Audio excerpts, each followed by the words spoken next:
And just so everybody knows, when you jump in, you will be muted right off the bat, so you don't have to worry about that.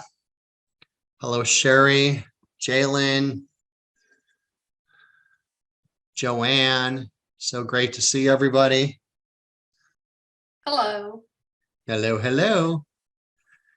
We're gonna have some fun today. You ready, Joanne? I'm ready. All right. All right. Well, let's get the party going here tonight.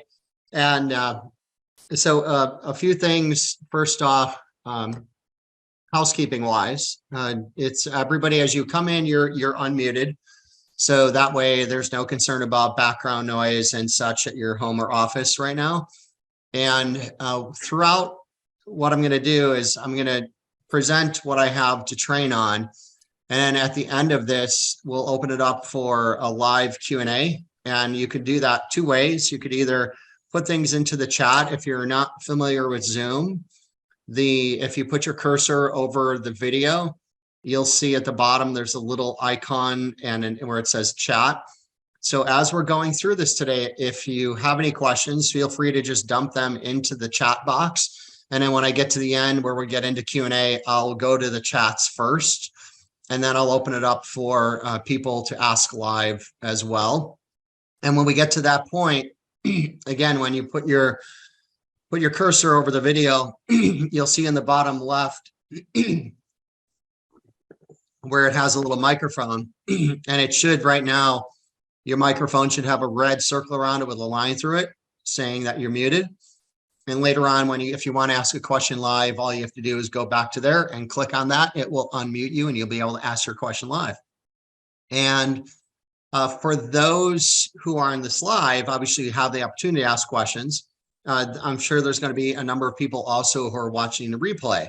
So if you're watching this replay and you have any questions, then what I would suggest is go back to the email that you opened up to get this replay and just hit reply. Just send me an email with whatever question or comment you have, and I'll be more than happy to take care of that personally for you. And I think that's the last housekeeping thing that I had for us. So let's get right into this today. And I'm going to pull up do a screen share here and pull up a slideshow really quick.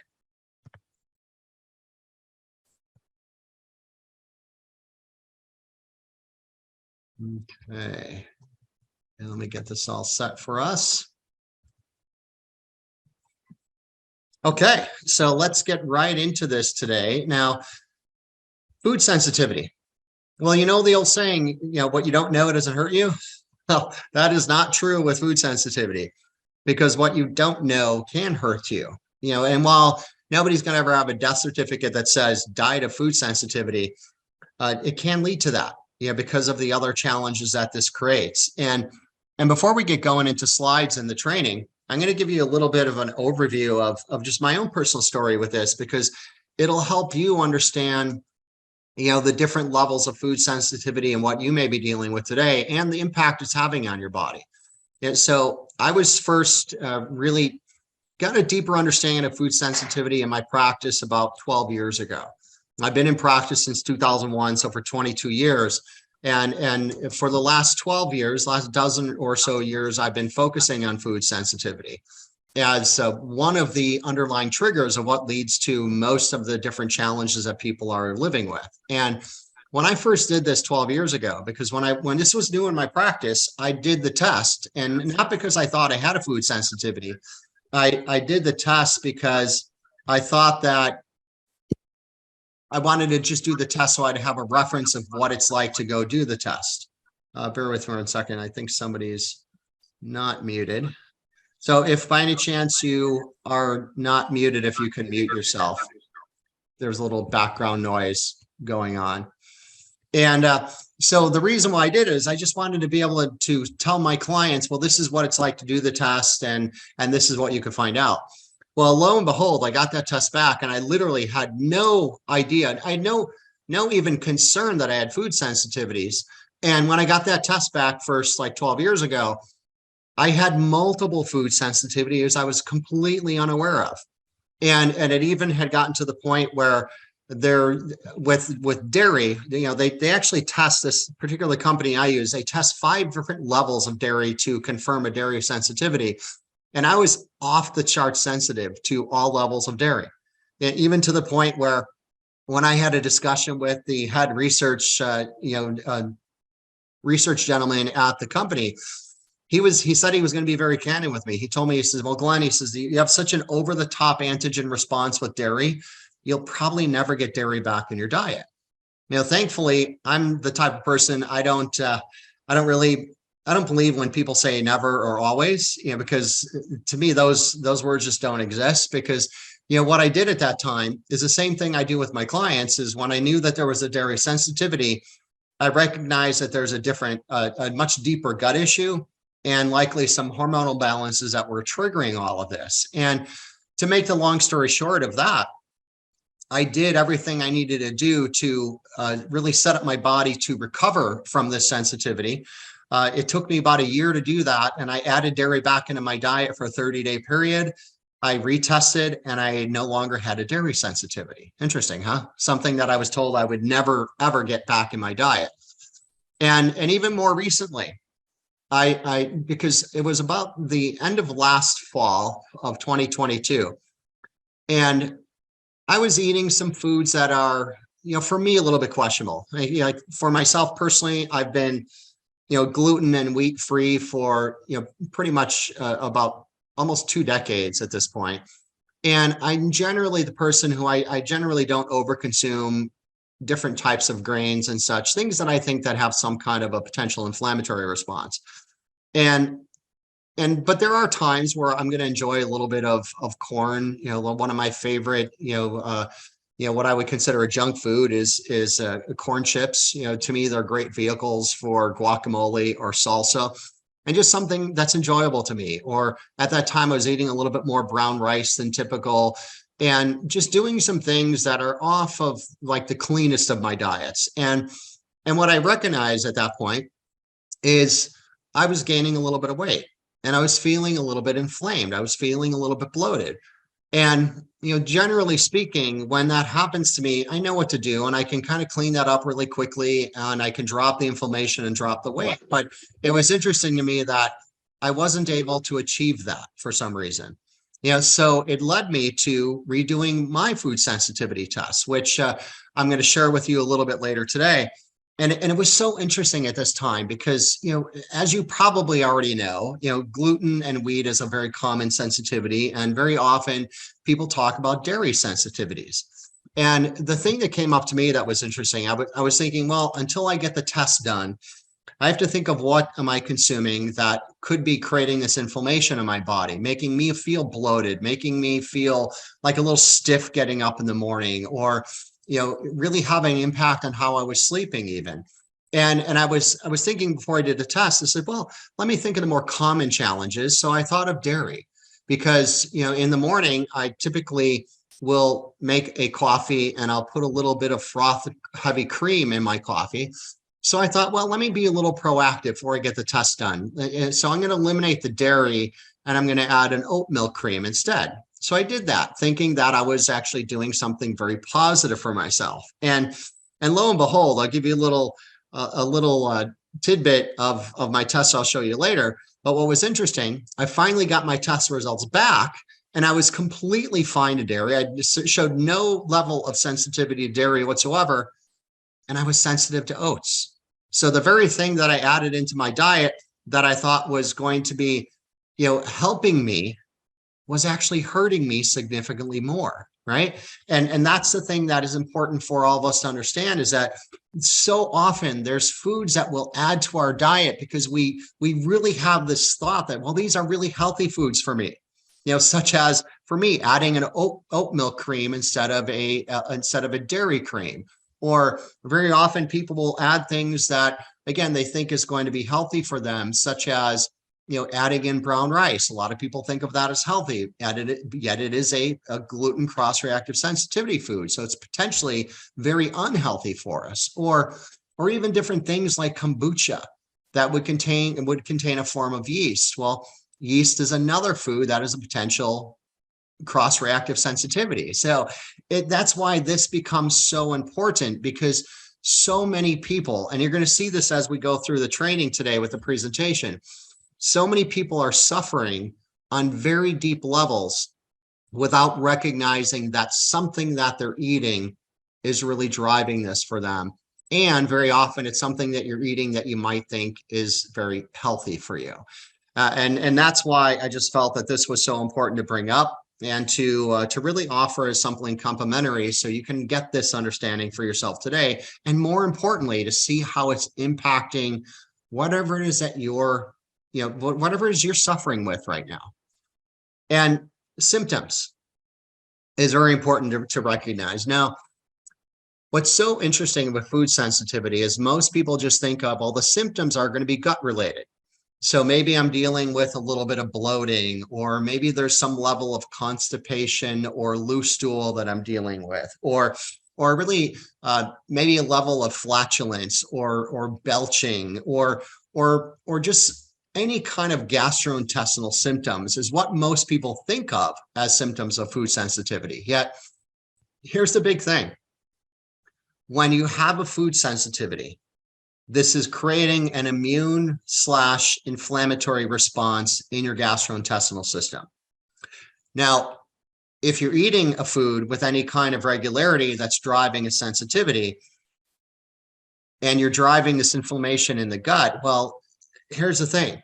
There are inflammatory receptors throughout your body. So when you have this longer-term chronic inflammatory response in your gut, over time, you end up really having not just a gut inflammatory response, but you have this whole body chronic systemic inflammatory response. And when we think of the symptoms of food sensitivity, you really just want to think of, well, what are symptoms of chronic inflammation? And all you have to do is go to your favorite browser and just type in there, what does chronic inflammation cause? Do you know what you're going to find? You're going to find every flipping chronic disease state known to man. And that's the reality of it. And that's what inflammation really leads to. So when you think of the symptoms of food sensitivity, it's not just a gut issue. It is a systemic issue with the whole of your body kind of issue. And even some of the more recent research that has been released, even tied into like probably the biggest sensitivity that most people talk about, which is a gluten sensitivity. It's even recognized, from a gluten sensitivity perspective, that a gluten sensitivity is even a bigger issue for brain health than it is for gut health. Just to recognize that 90% of your brain output goes right down the vagus nerve, through the spinal column, into the nervous system tissue in the gut, and comes right back up. So when you have a gut issue, you have a brain issue. When you have a brain issue, you have a gut issue.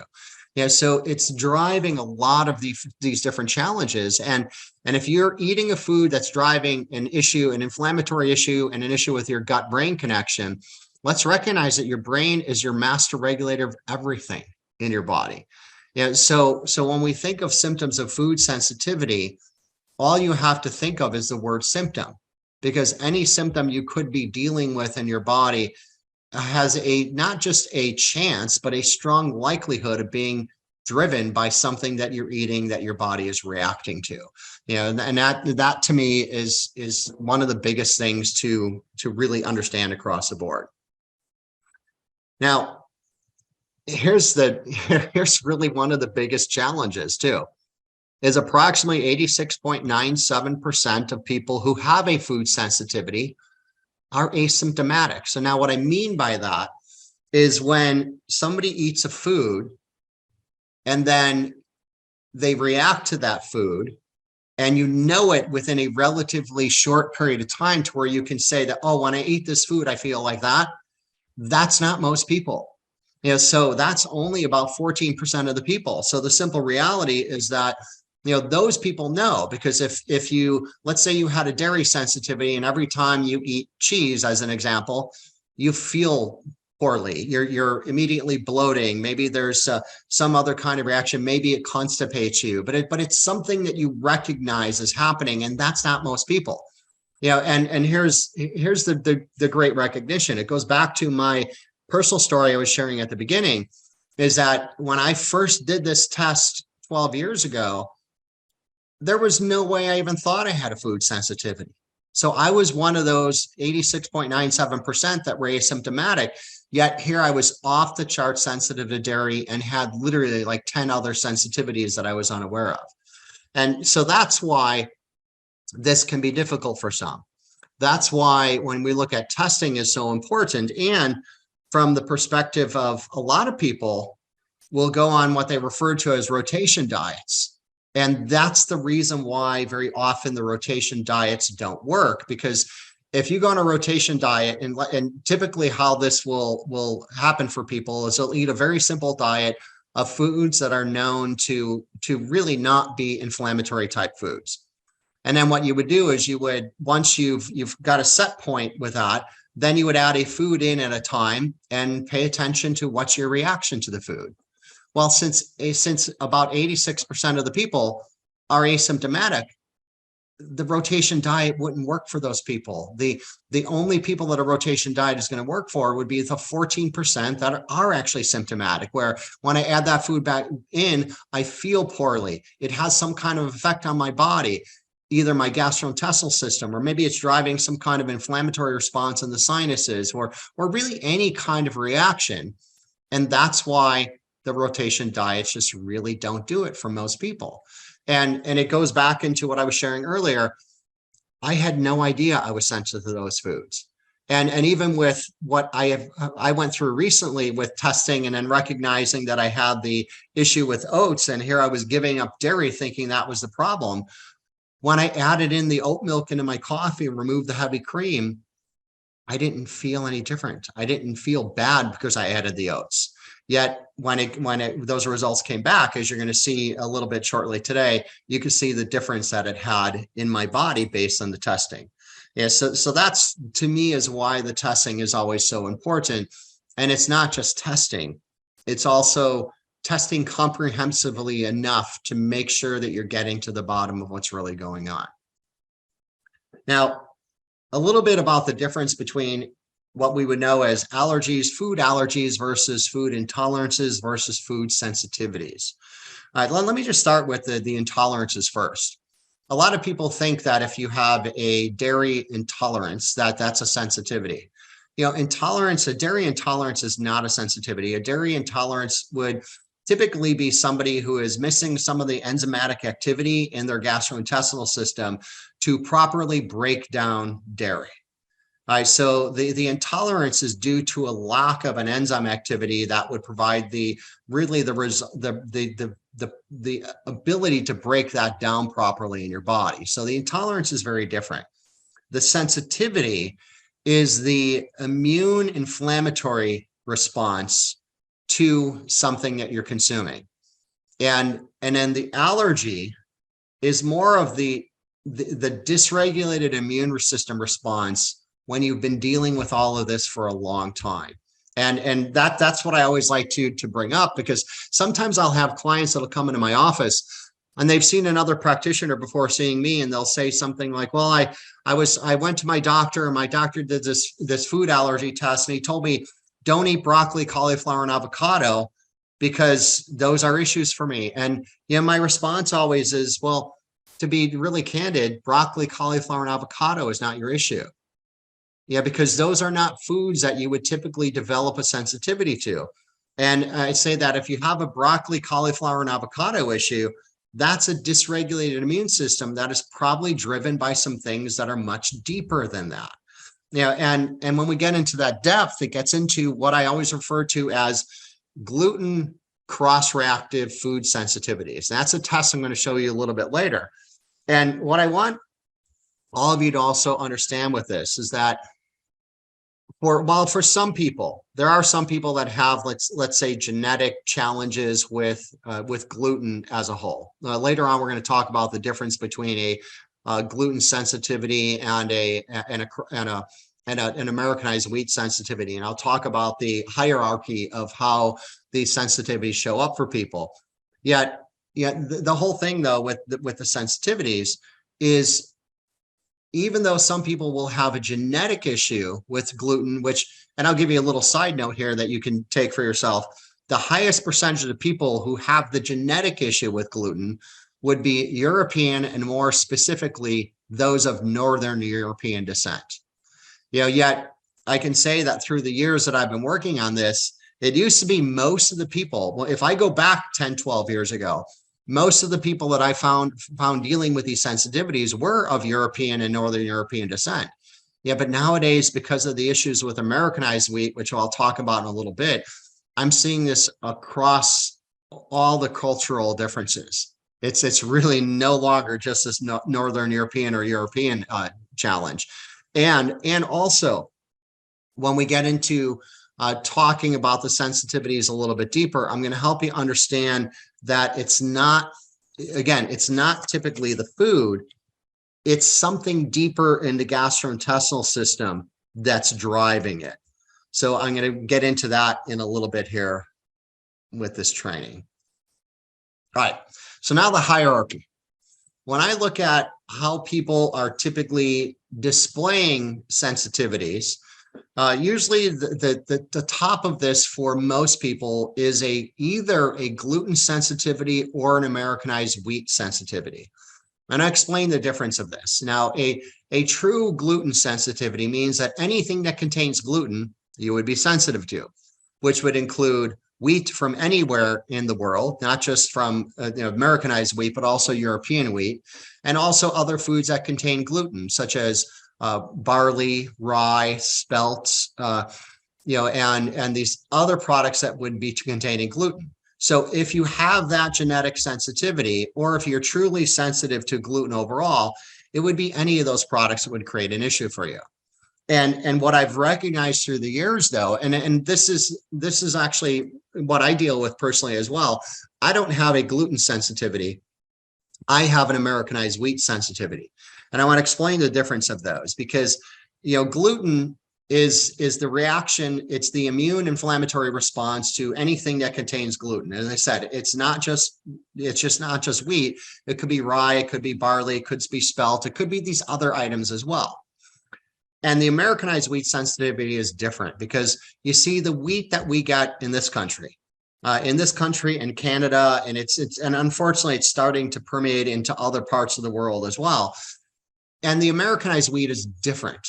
Like when I compare Americanized wheat to European wheat, it's not even comparing apples to apples, and it's not even comparing an apple to other fruit. It's almost like a completely different animal, basically, because the Americanized wheat is deamatized and hybridized. Those are both processes they put the wheat through to actually basically improve the ability and make it easier to process the wheat and create a product from them. And outside of that, also, we tend to store our wheat in this country in large vats for long periods of time. And when we do that, then there tends to be a significant amount of mold and aflatoxins that can actually be a part of the wheat now, because they're growing on that stored wheat. We throw on top of that, if you're eating wheat that is a genetically modified wheat that is not organic, it's also going to be sprayed with glyphosate, which is a known chemical that is, potentially very dangerous to the body as well.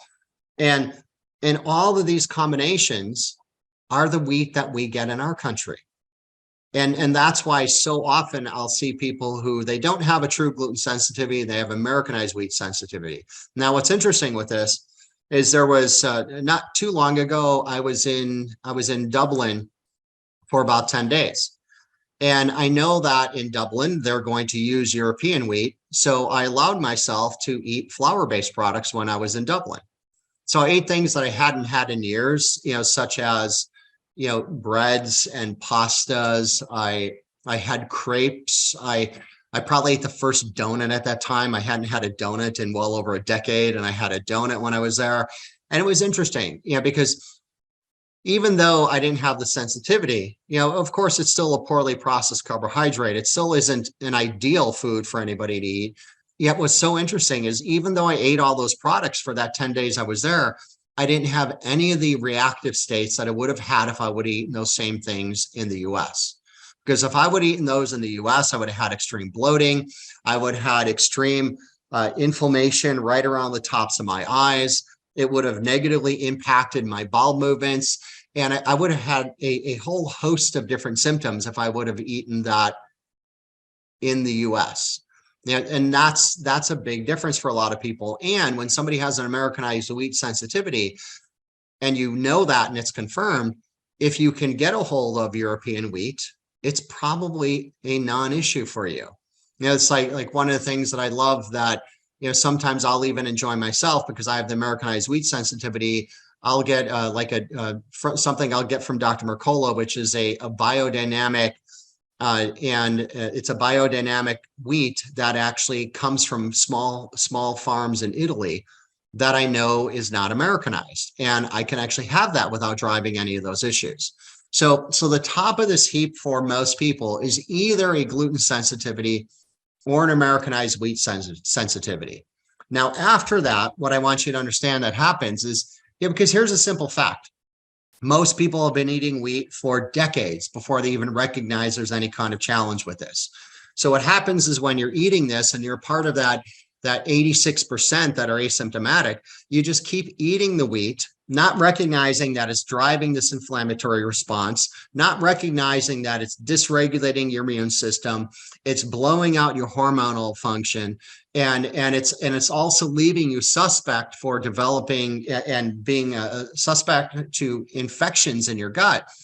Well, when all of that's happening, and now your immune system is dysregulated, what happens is a dysregulated immune system can recognize foods that have molecules that are similar to the structure of wheat and gluten and attack them in the same way. So that's what these cross-reactive sensitivities are. These are foods that are close enough in molecular structure to where your dysregulated immune system can attack them and create this immune/inflammatory response. So these are different foods we'll talk about later, but it's not just the gluten or the wheat. It could be dairy. It could be any non-gluten grain.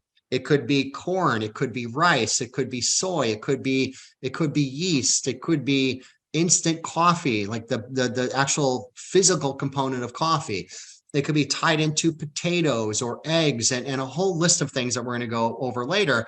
And those are all the cross reactions. And what I've seen in my clinic over the last 12 years of looking at this is the biggest issues for people are really tied into either gluten or Americanized wheat, along with the cross-reactive food sensitivities. And then by the time you get into what we then consider those food allergies, where it's other foods, I gave you the example earlier, if somebody shows that they're sensitive to, or they have an allergy to broccoli, cauliflower, and avocado, that is not a broccoli, cauliflower, and avocado issue. That's a dysregulated immune system that doesn't even react well to foods that should be nourishing to the body at this point. And by the time you have all these other food sensitivities, there's a much deeper issue with the food sensitivities that is being triggered by deeper issues in your gut, and also triggered by now the imbalance and unhealthy response in your hormonal system that ties into that. So I just wanted to show you where that hierarchy goes. And most people do start with either an Americanized wheat sensitivity or a gluten sensitivity, and then it develops into these other issues. Now, with testing, this is another place where I see a lot of challenges. And I've seen this with people who've come into my office that they've brought in a food sensitivity test or a food allergy test from another practitioner who only tests what's known as an IgG response. Now, an IgG response is a full body immune response. And they'll bring this test in and they'll say that, well, I'm having issues with this, X, Y, and Z food, and everything else seems fine. And according to this test, I don't have any issue with wheat, and I don't have any issue with dairy, or some of these, what Glenn, what you're saying are these common cross reactions. And I'll just share with them. I says, well, you could be missing the boat here. And this to me is where it's extremely problematic, because if you do an IgG test and it tells you that you're fine with wheat and dairy and, let's say, eggs or corn as an example, three pretty common things. So there's an issue with wheat, dairy, and corn. And so, but on your IgG test, it's not showing those. So then you continue to eat wheat, dairy, and corn. Yet it hasn't progressed to the point where it's the full body immune response yet. And that's when we look at the IgA along with this, because the IgA is the gut immune response. And what I want you to recognize is that when you have this response in your gastrointestinal system to foods that you're eating, that is going to be the first response you're going to have. So you're going to start with an IgA response, which is the gut immune response. And remember what I said earlier. You start with that gut immune response, you're driving the inflammation in the gut. And then because there's inflammatory receptors throughout your body, it begins to drive it throughout the body.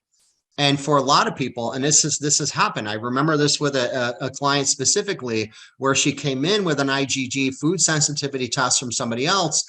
And I just told her, I says, you know what, these foods that this test shows you're not sensitive to, based on her symptoms, I told her, I highly suspect that there's something that was missing.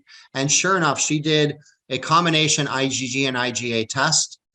And the sensitivities I mentioned, the wheat, the dairy, and the corn, were actually sensitivities that now showed up on the IgA testing.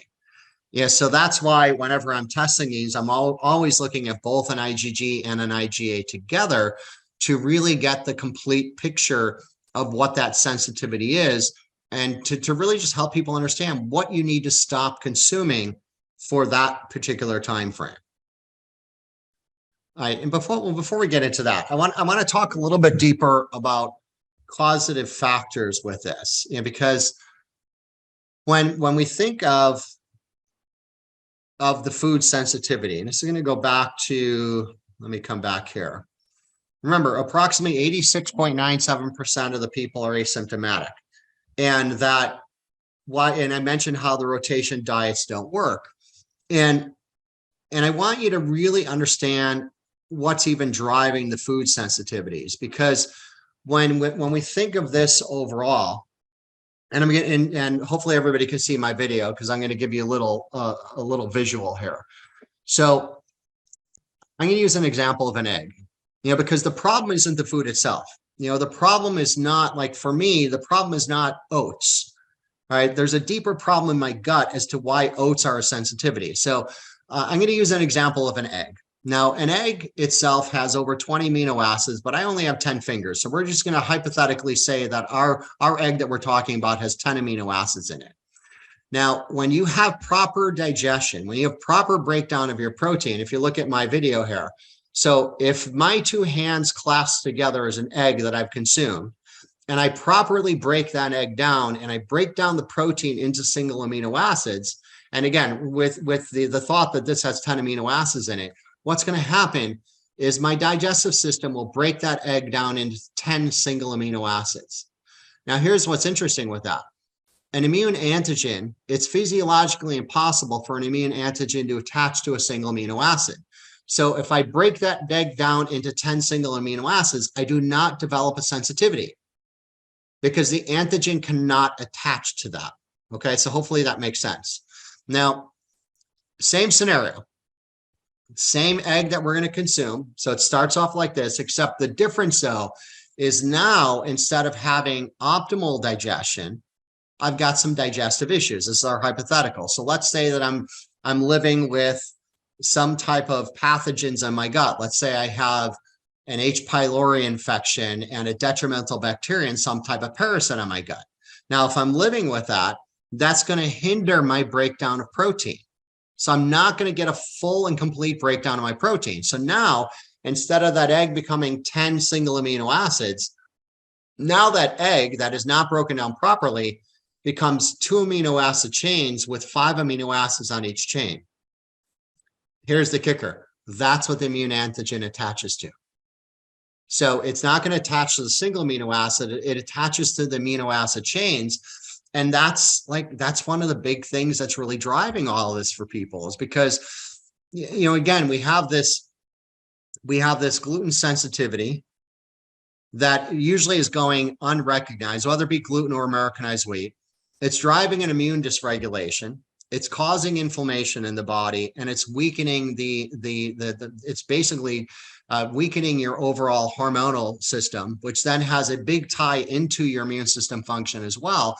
So now what you become the welcoming the welcoming environment for any kind of infection that crosses your path. And the simple fact is we're all exposed to things. We're exposed to things like parasites and detrimental bacteria and H. pylori infections, and over 40 different types of yeast or fungus, and all these things come across our path, which is fine, because if you have a healthy hormonal system and you have a healthy immune system, your body will recognize those, it will red flag those, and it will destroy those. Yet the problem, though, comes in is that when people are dealing with these weakened immune systems and these dysregulated immune system, these issues with the inflammation and these issues with their overall hormonal balance, what's happening is now we get all these infections in the gut. And then when you have the infections in the gut, you don't break down your proteins properly. And all of a sudden, there's all these foods that you have sensitivities to. And again, it usually starts with, after the gluten and wheat, it then goes into these cross-reactive sensitivities. And it's something I see in my clinic on a regular basis. As I said, I've been testing this for about 12 years in my clinic. And of not everybody that I work with do I recommend a sensitivity test. It's going to be for those that I feel that this is an issue, which is still a high percentage, but not 100%. And through the years, when I've suspected that somebody has a food sensitivity issue, I've been right about over 99% of the time. And for most of those people, because again, I'm going to repeat this because I can't repeat this enough, that about 86.97% of the people who are eating the foods they're sensitive to, they're asymptomatic. So they don't even know. So you just keep eating it and driving a worsening and worsening of those particular issues. And so I want to give you a look at, so this is my food sensitivity test that I had recently done. I collected this back on January 4th of this year. And so this is the list of all of the foods that are cross-reactive foods for you. So you can see at the top where it says gluten containing or contaminated. So it's the rye, barley, spelt, and Polish wheat, or also known as European wheat. It could be instant coffee, which is not coffee as most of you know coffee, because most coffee is just flavored by the water running through the grounds, and then the actual physical coffee is not ending up in your coffee. So if somebody is like making a coffee using instant coffee, or if they're getting grounds in their coffee, that's more of what we're talking about. And then the Glade and cross-reactive foods, which would be these from where it says cow's milk to alpha and beta casein to casomorphin, milk butyrophilin, whey protein, and milk chocolate. Those are all tied into dairy sensitivities. And it could also be yeast, oats, millet, rice, corn, and then also buckwheat, sorghum, hemp, sesame, which would be the sesame seeds or oil, amaranth, quinoa, tapioca, teff, potatoes. Now, and with the potatoes, this includes every potato except for sweet potatoes and yams, but any other potato could be a sensitivity. And then also eggs and soy. So you can recognize with this list, that for myself, it's recognized as an Americanized wheat sensitivity. You can see that yeast and oats show up, the rice and corn shows up, hemp, the quinoa, and then also the soy.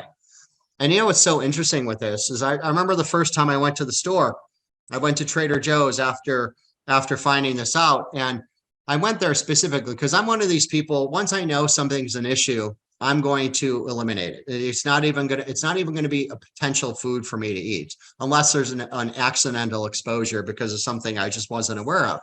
So I remember going to Trader Joe's the first time and picking up foods that I was sure, or next to sure, almost significantly confident would not contain any of these foods. And that first time I went to the store with knowing this in my mind, what's on my list, more than half of what I picked up, I had to put back because it contained one of these. It contained either the yeast or the oats or the rice or the corn or the hemp or the quinoa or the soy.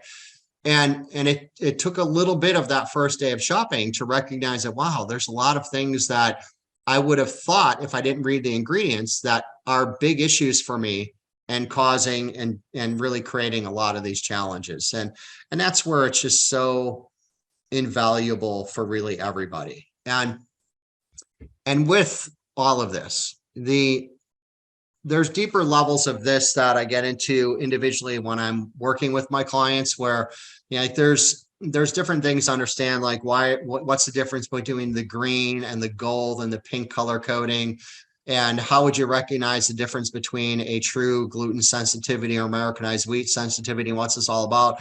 That's more designed into like really looking over your tests and understanding that.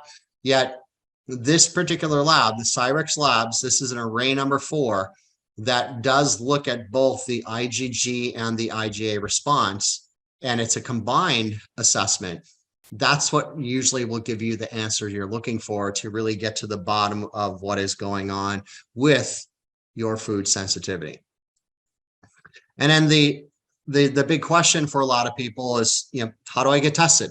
You know, what do we do with this? And this is something that, you know, because this, you know, I first recognized that this was going to be something very important when I did a video a couple of weeks ago about this whole issue of what happened to me with coffee when I stopped putting heavy cream on my coffee and switched to the oat milk, and then realized that the oat milk was the problem. I never had the problem with the dairy in the first place, and it was a very, very popular video. So I knew that food sensitivity was something that people needed more information on.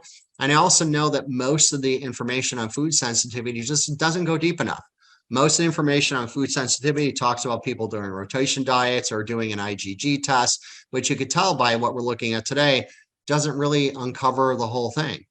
And on top of this, you know, the recognition is that if you do get a food sensitivity test back, yeah, because this is what you know kind of drove me when I saw the foods that I was sensitive to. Remember what I mentioned before, something's driving the cross reaction, and it's the dysregulated immune system, and it's the inability to break down your protein. You see, so once I had this test back, I knew I had something going on in my gut, and I tested that, and I had pathogens in my gut that I had to take care of. And I also tested my hormonal system because, you know, I was pretty confident there was something going on hormonally with that too. And guess what? There was. And here's the joy of this, is that when you can uncover these things, you can actually change the dynamic of what's going on in your body, and you could stop the process that's leading to the health challenges. You know, because there's been so many people I've worked with through the years, when we get to the point of looking at the food sensitivities and look at these underlying factors of what's driving it. I've had people, I remember one woman who had years of chronic back pain, who stopped eating food she was sensitive to, and her back pain went away. Or people who have all these other chronic inflammatory driven disorders, which, remember, if you have chronic inflammation, that can drive any chronic disease state known to man, you know, and where they can turn around what's going on. Or the people who are daily, you know, every time they get up out of bed, they have to take like 5 or 10 steps to have enough fluidity in their joints to feel comfortable. Or that same thing might happen if they're sitting at their desk for a few hours and they get up and they're just like so stiff. You know, that I want you to understand that if you're waking up in the morning or getting up from your desk and you're feeling stiff, you're chronically inflamed, and something's driving this. And the likelihood that food sensitivity is a big part of that is one of, if not the single biggest issue for most people. And and what I'm doing here with this, because I knew this was something important for everybody to recognize, I'm going to stop the share and just go to the video now so we could do just get into a little Q&A. Is what I'm doing for this is something that I've never done before, and this is not something that's going to always be sitting on my website, because it takes the planning of me doing this and setting everything up, and so I can't just leave it up there all the time. So what I'm going to email everybody as soon as we're done is a link that's on my website to this particular test, specifically the Cyrex Labs gluten cross-reactive food sensitivity test that tests both the IgA and the IgG response. And normally when I'm working with my clients, it's the cost of the test. And then when test results come back, we have anywhere from a 30 to a 45-minute session to review those. which would normally cost about $200. It'd actually be $210 for a 45-minute session. So what I'm doing as a part of this as a group is the link that you're going to get will not only cover the cost of the test, but what I'm going to do is I'm going to plan out about a month down the road.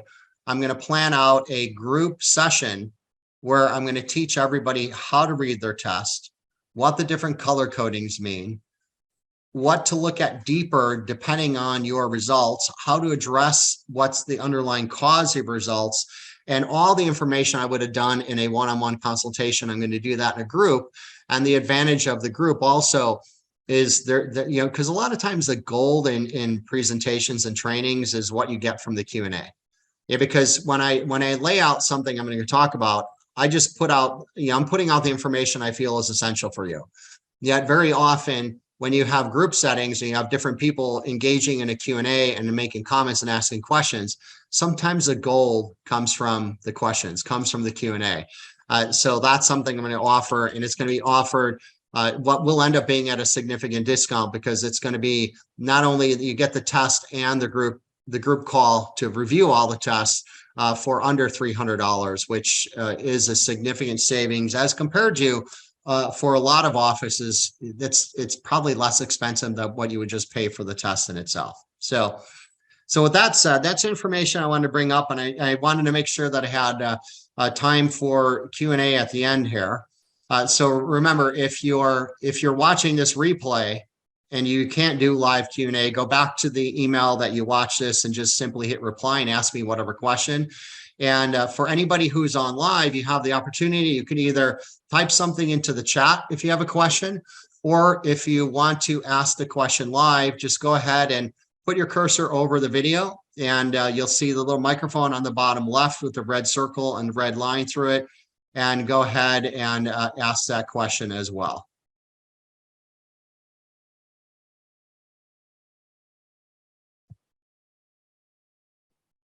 Hey, Glenn, I have a question.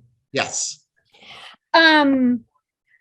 I bought your sensitivity test and I haven't done it. And I bought it from you, I think probably in October. Okay. I know, and you guys, I'm an example of what not to do, so don't do it the way I did it. I bought the test along with some other tests, and I did have cancer at the time, so my oncologist, what we were doing was working, and he didn't want me to introduce anything new into the scope of what we were doing. And I'm cancer-free as of Valentine's Day. So my 60th birthday was the day after, so it was like my best birthday gift ever. So right. So now I've had the test. I also have some of the other tests that you had recommended as well. So I just wanted to know, is it still, I know it's been a while since you sent me the kits. Is it still okay to do them? Do I need to buy any new kits, or is it okay to? There is an expiration date on the kits. Okay. So just look on the box, or I can't remember with that particular kit if it's on the box or if it's on some of the inside information. And Okay. And if you can't find it yourself, then just let me know. And because if it is something that's expired, I'll just get a new kit shipped out to you. And it is something that you definitely want to pay attention to, because you know, with the Cyrex labs, those kits used to never expire. Yeah, because in essence, it's just a tube to put your blood in.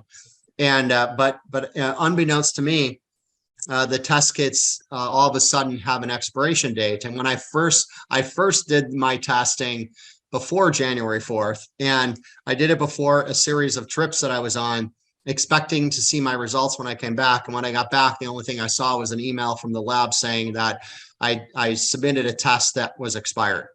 Yeah, so it was something new that they had changed in the company that I was unaware of. You know, so yes, and really with also, and I know which tests you're referring to, and also look on the stool tests for an expiration date as well. But there won't be any expiration date on the hormone kit, but there could be on the other two. Okay, awesome. Yes. Thank you. And also congratulations for the success that you've had with your own health, right? It's kind of that's the testament too. It's regardless of what people are dealing with from a health perspective, you know, there's to me, there's always ways to get to the bottom of what's causing everything. And to me, the key is always just getting to that bottom, to those triggers as quickly as possible. And I'll even give you a short little story. And I saw something pop up in the chat. I'll share too. And this is my older brother. You know, he passed in his almost his mid 60s, and he died with ALS. And you know, I'll make the story as short as I can, but he was initially diagnosed with a speech disorder. And he was just told he just had to go to these speech therapy classes. And he didn't have he didn't have a major concern over it. So he didn't even tell me about it. So a year and a half into going to speech classes, he was re-diagnosed with ALS. And with ALS, you know, it's pretty well known in the industry. If you have a diagnosis, you have a very short window of time to potentially turn that around, and usually significantly less than 2 years. And you know, I'm very confident with my brother based on testing that we did. See, once he was diagnosed with ALS, he couldn't tell me fast enough when we started doing testing. And one of the tests, one of the 4 primary tests I did with my brother was this gluten cross-reactive sensitivity test. And my brother showed up sensitive to wheat, corn, and dairy, all of which he ate every day. Yeah, so between that and the gut pathogens we found and the hormonal issues he had, and then we did a toxic clearance test where he was loaded in mercury, which is a known neurotoxin that, you know, was probably one of the leading factors. But here's the whole thing. Had my brother known sooner, I really truly believe my brother would still be alive today. And it was, you know, it's one of those things. That's why I'm so passionate about helping people uncover their triggers and to really get to this, because to me, that's something that everybody has the ability to do. And this what I'm talking about today is one of those missing pieces of the puzzle for most people.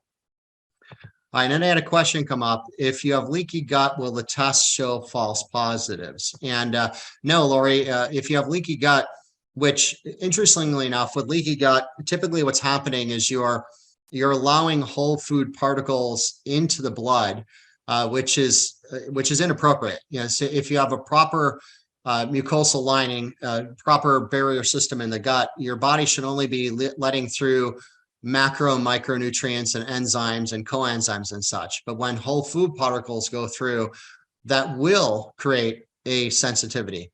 And that is a sensitivity that you would want to uncover. You know, so if you have leaky gut, you absolutely want to look at that. And even with leaky gut, for me, I share this with my clients all the time. When I have a client who I've looked at both their food sensitivity and their gut pathogens, and they've got infections in their gut and they're dealing with food sensitivities, you know, and it's been long term, that's leaky gut ends up being a no-brainer. Yeah, because when you have all that inflammation in the gastrointestinal tract, long-term inflammation leads to what's known as a Th17 response, which is a specific immune response where there's tissue destruction. You know, and that's when we start to see that intestinal permeability become, you know, really compromised. And now really not only leading to even more and more sensitivity. You know, and the other thing to really even understand is when this problem that I'm talking about today becomes a greater problem, when there's more immune dysregulation, when it's creating more of the chronic inflammation, it's creating a deeper level of hormone deficiencies and imbalances in the body. Longer term, the cross reactions can be more than food. There could be cross reactions with tissue in your body to where people now have these autoimmune responses where their immune system is not only attacking these different types of foods, but it could start attacking tissue in your body. You know, and I've had people that I've seen where, you know, there's one of the transglutaminase figures of wheat is a high susceptibility of a brain autoimmune condition, to where like if somebody would eat wheat, it could trigger actually an immune response where there could be attack on brain tissue. Or you think of the people living with, you know, Hashimoto's, which is an autoimmune condition of the thyroid, or rheumatoid arthritis with your joints, and really the list goes on. So that is something that would be very important to address. And it brings up a couple other things. So it's, again, this is where the questions are golden, because the other things to understand with the gluten cross-reactive food sensitivity testing, if you're on any type of, autoimmune, immunosuppressants, it could actually, that's something that would compromise the testing, because if you're on immunosuppressant, they might not recognize the sensitivity. And the other thing that I usually share is that if you've been off of foods for long periods of time, like if you remember my story earlier when I said I didn't eat the dairy for a year, and I worked on all the things that I knew I needed to do, such as getting my hormones balanced and taking care of those pathogens I had in my gut and avoiding the foods while all this was happening. Then I focus on creating a really healthy inflammatory response in my body. Well, then I had to, before I retested, I added dairy back in. I added the foods I was sensitive to back in, because when you've been off of it for so long, you might not have that same immune response. So when you're retesting and you've been away from a food for a significant period of time, you want to add that food back in to really get the most accurate response to that as well. And I saw another question come up in chat. So somebody else said a cause of hemorrhoids leading to bleeding and surgery recommended. So yeah, you know what? Ironically, I had another person in my clinic today talking about like extreme reactions to hemorrhoids. And for most people that are dealing with hemorrhoids, what I've seen through the years is that again, it gets into that deeper challenges with the gut, and not just the gut, but the gut-brain connection. And a lot of times when people are dealing with hemorrhoids, there's been a level of constipation that people are dealing with. And I'll define constipation as one bowel movement per day or less. So a lot of people think if they have one bowel movement every morning, they think their colon is moving adequately. And that's not true. Because if you only have one bowel movement per day, it typically holds a residual of 6 meals in your colon at all times, and makes it much more difficult to move the bowel movements through and to excrete, to where then people are pushing more difficultly, which then could be one of the factors tied into this. But even deeper than that is that when we think of an inability to move the colon, a lot of people then think it's a colon issue, and it's partially, but it's mainly more of a brain issue, because the brain itself, that actually regulates what's known as your enteric nervous system.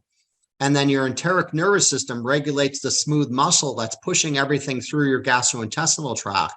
And a healthy person with a healthy brain and a healthy enteric nervous system will have about 8 or 9 waves through their gastrointestinal system every day.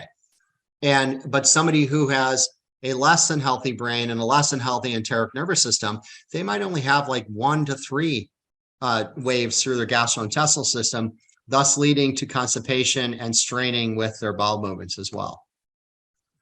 It looks like we have another, and so another person asked, if we add food back in the testing, how long do we wait after adding them, and do hormone meds affect the test? Now, the hormone medications would not affect the test.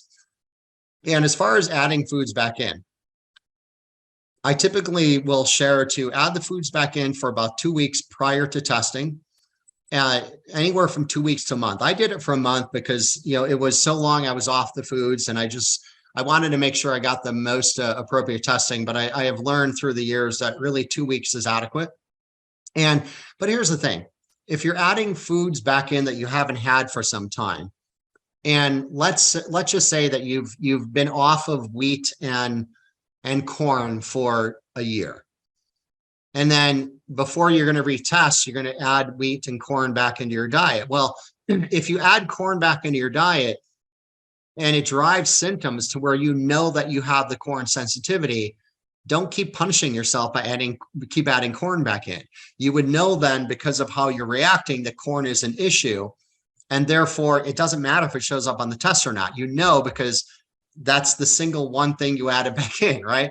So don't punish yourself by adding back in. And I do like to say that when you're adding foods back in, and this is where the 30 days can come in handy, especially if you have multiple foods that you're adding back into your diet, I would add them in like one food at a time rather than multiple foods, because if you started adding both wheat and corn in at the same time, you really don't have a definition of which one could have been driving the response, right? So adding one food back in at a time through your days rather than multiple in a day can give you a better indicator of what that is. But typically, as I said, 2 weeks is an adequate time to add those foods back in before testing. And let me check the chat and let me know if anybody else has any other questions. And again, if you want to ask a question live, just click on your microphone to unmute yourself. And wait a few more moments, see if we get any more questions in the chat. And I have to say, well, look at this. We're going to finish like right at the hour. So with that, as I said, I'm going to send an email to everybody that initially registered for this event because I know there were a lot of people said they had to get on the replay. So I'm going to do two things. I'm going to send you the replay. So if you wanted to watch this again and to, if you were taking notes, or might have been something that you missed as you were taking notes. So that way you can reference this again. And also with that, the other thing that I'll send is that link to getting the test with the group coaching as well, along with that, to give a significant savings for everybody that's going to be on this call. Remember, it's not something I'm going to just keep that up for, let's say today is the 13th. I'm going to only keep that up until the end of the month, give people a chance to watch the replay. And then once those are coming in, and here's the other thing that's important. When you get your test in, there's a couple things to understand. When you order the test, we will have the test kit sent directly to the address you provide. We will also, my assistant will email you the requisition form for the test. So what will happen with that is you'll have the test kit and the requisition form. And the requisition form will give you directions on how to schedule your blood draw with the lab, which it will tell you to go to the Cyrex Labs website, put in your name, your zip code, and your requisition number, and it'll give you the testing locations, the labs that are close to your area to where you can get the blood draw. And it typically takes from the time you do the blood draw until the time I get your results back is typically about a 2-week turnaround. So what I'll do is I'll schedule the group coaching out there long enough to where most or everybody will have their test kits back, so you can have them right in front of you when we do this. And if you happen to have to catch a replay on that, remember, you're always going to have the opportunity to shoot me an email and ask whatever questions. And because ultimately, I just want people to have success with this, and I want you to have success with this. And one last question. Somebody said I tried to unmute. Can sensitivities change over time? 100%. That's a great question to ask. And Jalen, thank you for that. And I was a perfect example of that. Remember, when I first tested mine 12 years ago, I was off the chart sensitive to dairy. Yet I took care of the underlying problems that were leading to that. I addressed the pathogens that were in my gut. I addressed the inflammation. I addressed the hormonal imbalances. And then after a year of being off of those foods, I then added that dairy back in, and my next test results showed that I had no sensitivity to dairy at all. And interestingly enough, with that last test that I just showed you that I did at the beginning of the year, I still don't have a dairy sensitivity. And remember, I was told I would never get dairy back in my diet. And, once again, I don't believe anybody who says never or always, right? So that's what I've got. If anybody has any other questions that come up after this, because that's often later on, the other questions come up. So when you get the email from me in a little bit with the replay, as well as the ordering, the testing with the group coaching together, any other questions come up, just please feel free to reply to that and let me know of any questions you have. And I'm more than happy to address those personally. And thank you, everybody. I appreciate your attentiveness and watching so many people taking notes and doing everything they have to do to really take in this information. And I appreciate you. All right, everybody. You're welcome, Joanne. Everybody have a great rest of your day. Bye-bye. Thank you. Bye. Bye-bye.